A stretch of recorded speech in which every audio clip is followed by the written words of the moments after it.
I updated my LinkedIn handle recently to reflect the fact that I have now started my second business as a sales consultant with Aberdeen Business Consulting.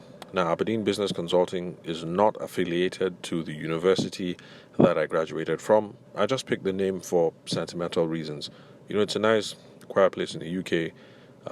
Met my wife there.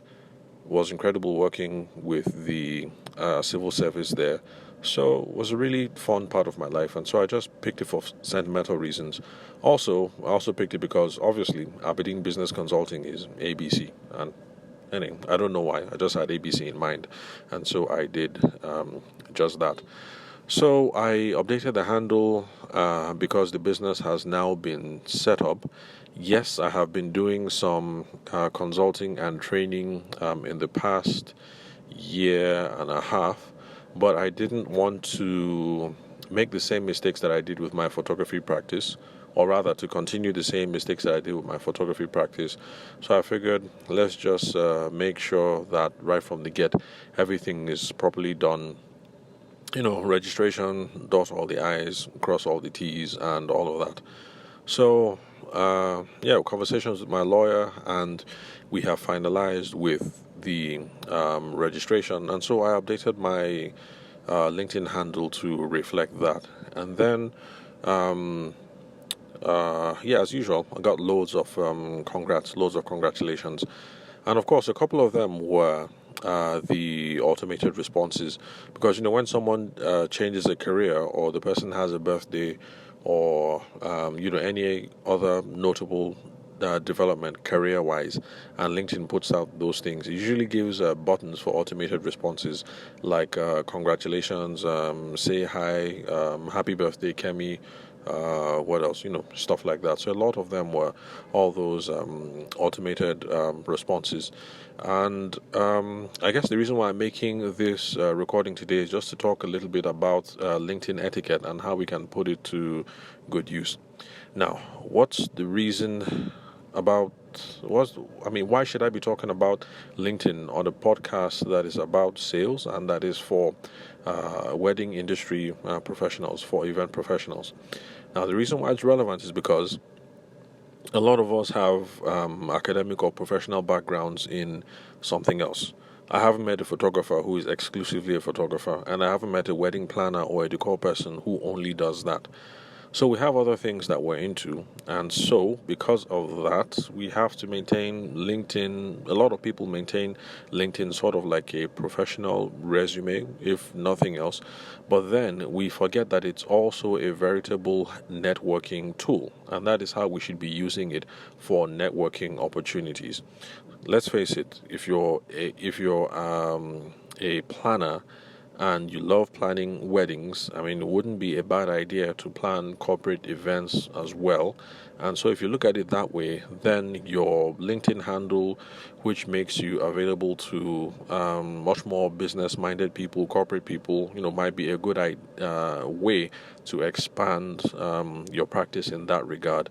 And so, it's the same for whether you are a photographer or you're a cake person. So LinkedIn is a networking tool, and I assume that half of us listening to this podcast right now have LinkedIn profiles, so we might as well optimize it, or rather make the optimum use of it for networking opportunities. So tip number one: don't use those automated things, because everybody knows that you just click on it, so it's easy to ignore. If I open my box and then it's the automated thing, and 50 people clicked congrats, well, because I'm a sales professional and I like to practice what I preach, I will respond to everyone. But the average person, like my wife, for instance, when she changes her career role and she opens up her inbox and then it's 100, everybody just tapped on congrats. My wife is just going to ignore. And so she might see the first or the second. But the thing is, if you're one of those people that just hit congrats, you're going to get lost in the sea of congrats. Because think about it. Let's think about it visually. You open up your phone, you open up the LinkedIn app, you see that you have 100 messages, you open, and all you just see is congrats, congrats, congrats, congrats, congrats, congrats, congrats. All the way scrolling down to the page. So if you do it that way, and you actually did mean to send congratulations, and you want it to be a networking opportunity to open conversations, then it's just going to get lost. The person is not going to notice. The person is not going to notice. So, you do that to me, I will notice because I like to practice what I preach. But you try that for someone else, and you're just going to get lost in the whole congratulation thing. So personalize the message. So hit, and then I don't know, personalize it. Even if you tap on congrats, you might as well put some text afterwards. I was scrolling through LinkedIn. I just saw this congratulations. Back when we were in school, I assumed that you were going to end up being a dance, prodigy or whatever. But it's nice to see the experience that you're getting in capital markets. More power to your career, whatever, something like that. The person is going to notice and read because it's going to be a sea of congrats, congrats, congrats, congrats, congrats, and then your message that shows that it was a personalized thing. And then they read, it makes an impression, and they're like, oh, Kemi sent me a message, and it registers a nice, warm, fuzzy feeling, and it might be an opportunity to carry on conversations, and you're building, expanding your network for the future. So that's tip number one. Don't just use those buttons. Personalize it. Add something else. I mean, even if all you're going to do is click on congrats and then type the person's name, at least it's different. Because the person will open up the phone and see congrats, congrats, congrats, congrats, congrats, and there will be that message that says congrats, Fei Kemi. It's still something. Yeah, and then, like I said, try to practice what I preach. So I responded to everyone, and then for one person, the person had a really interesting job title, and the job title was Client Control Analyst. So let me repeat that again. The job title was Client Control Analyst, and I have never heard of that job role before, or those words used in that kind of combination, especially client control. So client control analyst, and I'm like, oh yeah, I can't remember how I responded, but some mix of, oh, thank you very much, interesting job title, what is it that you do? And then the person's response was a very abrupt, Google it, and then full stop. Now, okay, of course, I responded that I was just trying to make conversations. Thanks for the congratulations. I will Google it, and I left it at that.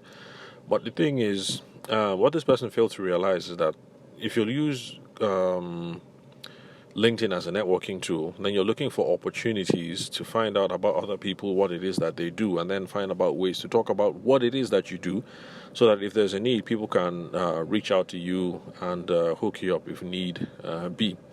So I was surprised that the person didn't even do the selfish Nigerian thing, which is when somebody seems remotely interested in what you do, you just throw up all over them and say absolutely everything that you do. So I'm surprised that the person didn't even do the usual Nigerian thing, and the person just wrote, Google it.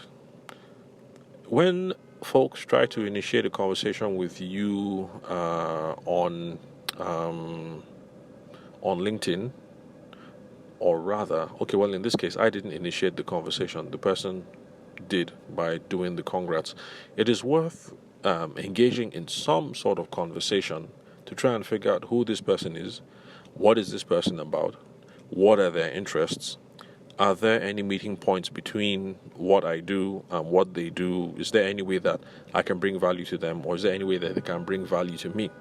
Have that conversation now, so that if it's worth your time, you can now come up with a strategy for how to keep in touch with this person in the future.